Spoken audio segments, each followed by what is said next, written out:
to learn from and to grow, dealing with emotions to create decisions that it shows. I need a lesson. I need a lesson. I need a lesson. Lessons learned. Everyone has a lesson. Whether it's good or bad, you can learn from it. Hey again. For this episode, I had the opportunity to talk to some guests about relationships, commitment, marriage, all of those lovely things. It's kind of funny because I'm honestly not romantic, so this is pretty ironic for me. This episode is dedicated to my sister LaVonna. She just got married a couple weeks ago, and it was great seeing her get married to the love of her life. So we met on the internet. I had broken up with someone, and I was looking to get back into it, and so I was usually super reserved and I was super I want to know about the person. I want to talk for a really long time before I meet someone, but I was very much I wanted to meet new people, and I was tired of being sad, and so I was like, this next person I get, I'm just going to go out there on a date. And so Jerry messaged me. This was OkCupid, the website OkCupid, and so you could have a profile. And I had decked my whole profile out with everything and a whole bunch of humor stuff. And so Jerry messaged me, and he was like, "Oh, I really like your profile, and I see you play video games, and I think we would really meld together, and I think the games you picked are great." So I was like, "Oh, thank you so much." And we talked for literally 2 days, and then I was like, "All right, let's meet." And so we decided to meet in Boston at the Prudential Center. And I can remember when I went, I was just like, we'll just tell around with this guy, get, have some food, and then we'll leave. And then I'll just be like, "Thanks so much, goodbye." But it wound up being an 8-hour date. We met up at 1 o'clock, and we didn't leave until 10. So it was an 8 or 9 hour date. We walked all over the Peru. We walked outside. We walked up to the library. We walked all over that area of Boston, all over the place. 2 meals. And by then I had definitely known that, all right, this guy is super special. He's super smart. He's super cute. This is a prime dude.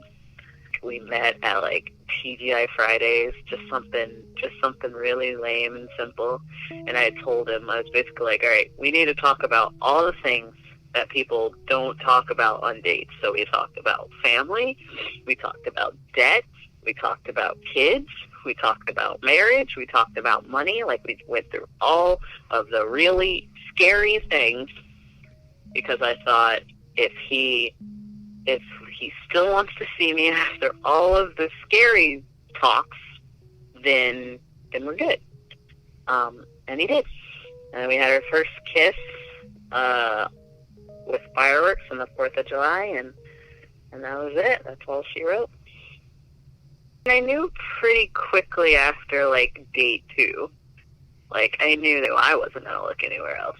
I think we knew pretty early. We had talked about all the scary stuff, and we had talked about how we're the kind of people we fall pretty hard pretty quickly for somebody, and then we just stay. It's a straight shot up, and then it plateaus at the comfortable married life. And so we hit that within a couple months, and we just we stuck it out with each other. But one day he was like, "Hey, let's go have high tea," because that's kind of how we met. We met up for tea, just at a tea Tiana, so it wasn't, anything major. But they have these high tea services in a lot of hotels in Boston. And so he was like, "Oh, hey, let's go do a fancy high tea service." And I was like, "Okay, sounds good." And he's like, "How about Saturday?" And he was very firm about it. He's not particularly firm all the time. He's an easygoing guy. So when he has a decision, I'm like, "Okay, that's what we're doing." So we go to this tea service, and he has this package. And I'm like, oh, it's not my birthday. I don't know why you have this big package. I'm thinking that it's like roses or something like that. And so he tells me, he's like, oh, open your package, like halfway through the tea service. And I open it up, and so I collect these dolls that I really like. And so what he had done was purchased one of these dolls, like a doll that I had been looking at for a long time. And he's beautiful. He's like in a suit, and it's just like this gorgeous like thing that I hobbied. And I was like, oh my God, like this is amazing. Like you didn't have to do this. It's not my birthday. And he's like, I think there's something here in his like pocket. And I'm like, oh no, I don't think so. Like they don't have pockets. Like I was like, oh no, it's fine.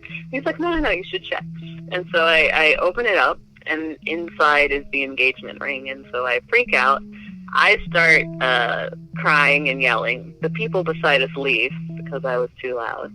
And he gets on one knee, and he is asked if I'll marry him, and I say yes. And the hotel thought that it was my birthday because there was a package, and so they brought me out desserts, and I was like, no, it's actually engagement. And they were like, even better. And then they brought out champagne. So they got 2 free things, wow. As well as being engaged. And it was lovely. It was perfect. How many relationships have you been in? I ain't finna tell you that. I mean, I ain't no Wilt Chamberlain, but it ain't been like just dad. Okay, whatever. But, relationships, they're good. You should have some. I had some fun ones in college. Everybody strives to have a long-lasting one. I don't think nobody, some people probably do. Just want to have a booty call. But, people mostly nowadays want to have a long-lasting relationship. But don't always work out like that. Looks is important, but it's not that important. I think personality, how he treats you, that's important stuff.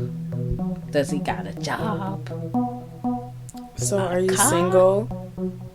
Heck yeah, I'm single. I'm done with the marriage. Why are you single? Because I got divorced. So you just stopped looking? I'm not looking right now. I'm not interested in looking. If something happened, it happened, but I got too much stuff to do. I gotta work. Oh, so you're just an independent woman? I'm an independent. Relationships are important. Once you get, older, over 50, it starts getting a little more complicated on relationships because there's kids involved and a lot of other stuff involved. People got medical problems. I'm not looking to be a nurse, and different stuff like that. So, it gets a little bit more complicated. You're kind of looking for somebody a little more settled, and it's harder. You can always go out and look for somebody. I'm just not looking. What comes. But I don't know, relationships. I have to say, I dated a guy from England once. And he was a nice relationship. Wonder what he's doing. It was in college. I wonder what happened to him. And sometimes I wonder what happened to him. But relationships are good. I had fun in college, I can say. So nice you're not going to tell me about him? I told you about him. I dated him in college. That's it? Whatever. I dated some nice guys in college. I think I married the wrong one, but I dated a nice one. I should have married one of them others. But there you go. I think a lot of it has to do with ownership of knowing your family history. I think that's a big indicator of why you do the things that you do. For example, if you have a father that's an alcoholic and you see that as a negative situation, you're not going to put yourself with someone that's an alcoholic, but you might put yourself with someone that has a drug use problem in another area. Because even though you don't feel like being around a person that did what your daddy did, you're crafted into someone that still have a dependency problem because you're used to that environment. So it's kind of funny how things echo in relationships. If you're close to your mother, then you will gravitate towards someone that's like your mother. If you're close to your father, then you would gravitate someone like your father. And when you're building relationships with another person, you have to really get to know that person so you can understand why they do the things that they do. They're not really there to hurt you. They're really there to kind of showcase who they are. And you're showcasing who you are. So I think the best thing I can give advice in relationship is to be honest. Be honest with who you are. Try not to be a fake, because if you're trying to fake things for the other one, in the end, it's still going to surface, and you're going to have to deal with those things that are negative, the things that don't help you, the things that cause you to distance yourself from the person. Because the whole reason why you want to be in a relationship is that you want to join yourself with another person in some kind of fashion. Through the experiences of relationships, I think it's difficult for a person to really tap in on, exactly what type of relationships you're looking at, because I truly believe there are some people that have come into your life that are just pass-byers. You never were intended to attach yourself to them. They're really there to help you learn some things, and then they move on. Then there's some people that are put in your path that are there for long-term relationships. They're there to keep you vested in something and interest in something. And those are the type of people you take on their characteristics, and you almost become just like them. And I think those are the ones that we end up in marriages.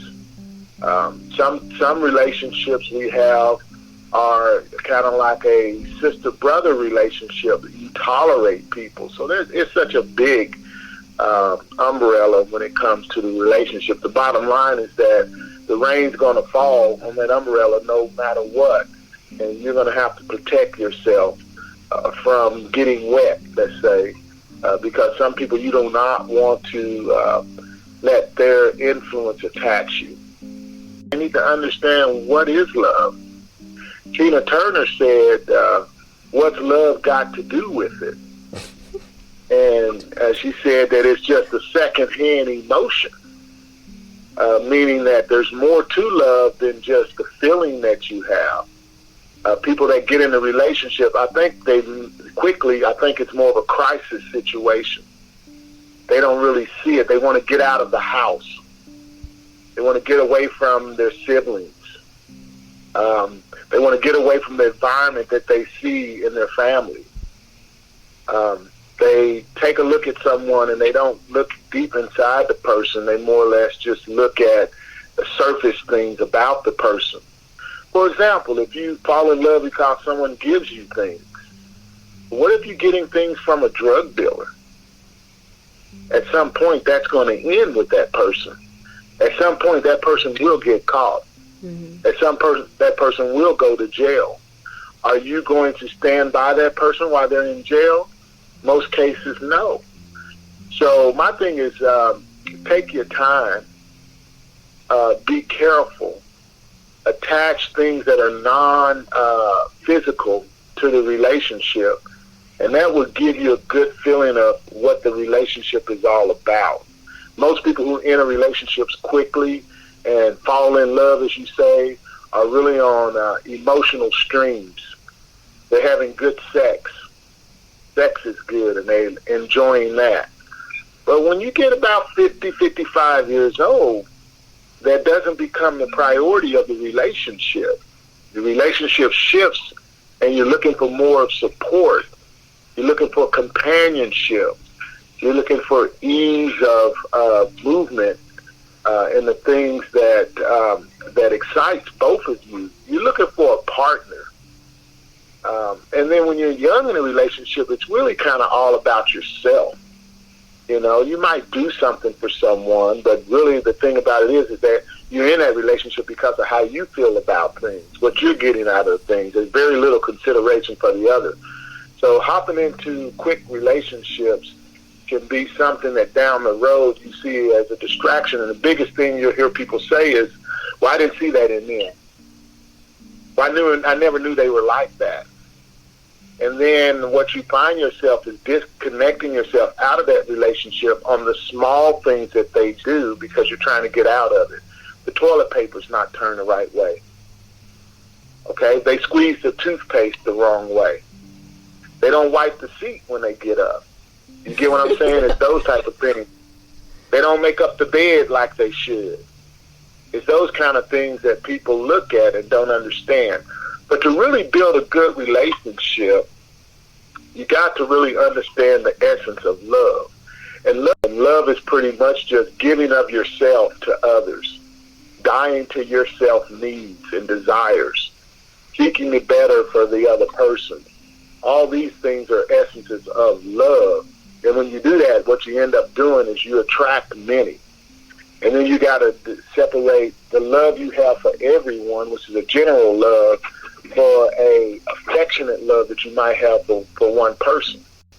And so I had to learn that over the time. I've been in a couple of loving relationships.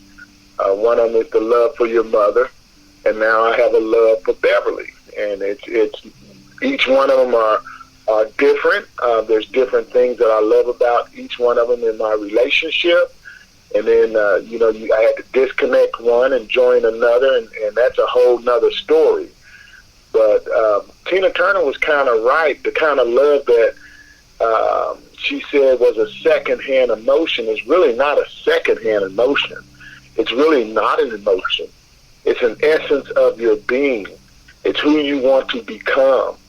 And it really is. It takes a lot of work to truly love, to truly forgive, because forgiveness is a part of love. We want love to last forever, right? Mm-hmm. I would say right. To make love last forever, we have to seek deep inside of ourselves and know who we are. You can't love somebody if you don't know who you are. How are you going to love them? Because you got to give yourself to them. You don't know what to give them. Let's take it at work.